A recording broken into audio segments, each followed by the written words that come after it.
Okay, this is part 2 of how to make your Jato go faster. The first part was really about using what you have to its best ability.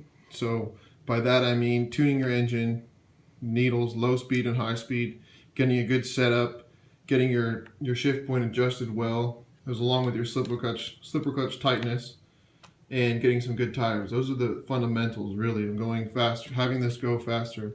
In addition to that, I would say the most important thing is just your skill and your control of the vehicle. Don't try to do something that when you're not in control and you don't know what's going to happen. I mean, it sounds stupid, but you want to drive it in such a way so that you're in control of it all the time, not racing the track or racing the street or knowing, hey, you need to go that way and then turn around. You want to have full control at all times when you're slowing down, going fast, turning around, everything. Without that, there's no real point. You're just putting yourself in danger and others as well and property. So as part 2, this is about eking out that extra. Once you have that good ability to put the power down, a basic understanding of the skill and when it's going to pop a wheelie and setting it up and adjusting all that. Once you have the tuning, everything you can do right off the bat, once you've had that maxed out, the next thing you'd want to do is make sure you get a good air filter.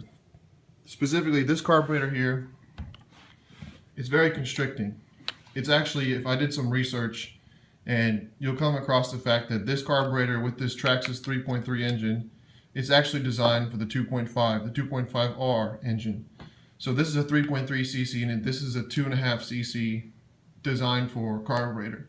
So what I might suggest is what I'm going to be doing is I'm going to be putting in this carburetor over here from my 8-scale buggy. There's some stuff missing here, but this carburetor here, after I clean it up and everything, it's a fair amount bigger than the other one, and that'll allow a lot better breathing and mixing fuel and just general working better with this engine, because this is a bigger engine. That carburetor is not designed for that engine, believe it or not. So that's another major thing. Something else that I was going to do is I have this exhaust. This is a cheap, really inexpensive, I mean, you can spend up to $100 on an exhaust pipe, and this was like $60 for this and the manifold there.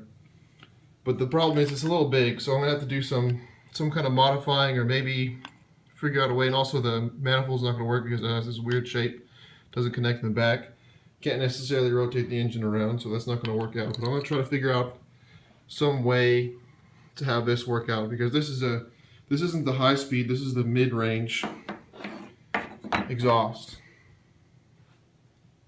053 and more. I've been using it on my buggy and it works great, especially if your engine doesn't make enough power. That really helps with the acceleration, the mid-range. I mean, it makes a tremendous difference. The exhaust and the manifold, they make a huge difference, believe it or not.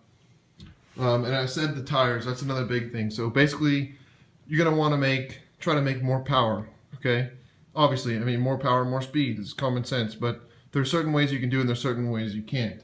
Not many engines are compatible with this platform, so I'm not going to be thinking about changing the engine anytime soon. I mean, that's a big cost too. Even if it's only like a $100 engine, I mean, it's still a lot of money to spend on that. Right now, I'm going to try to do as much with what I already have. So in addition to changing the carburetor, after you've got a good tuning understanding, you'd want to get a different pipe, a different tuned pipe on there. Maybe even get a different manifold. I'm not sure. I haven't done research on that to find a manifold that would fit. So engine, the carburetor, and exhaust. Another thing that you can do is just make it lighter. Usually the stock has this little battery box where you put 4 AA's for the receiver battery. I have this little, in my upgrade video I talked about it. In here there's actually a harness, and then there's a chargeable battery in there. So that also helps with the weight distribution, but more importantly, it's actually lighter than having all this weight back here. It might actually help with acceleration because of where it is, but overall you want lightness. Lightness is good. I'm not sure how heavy these parts are, but I know that these are lighter, these RPM, A-arms, and bumper. So if you lighten it and give it more power, that will produce more speed.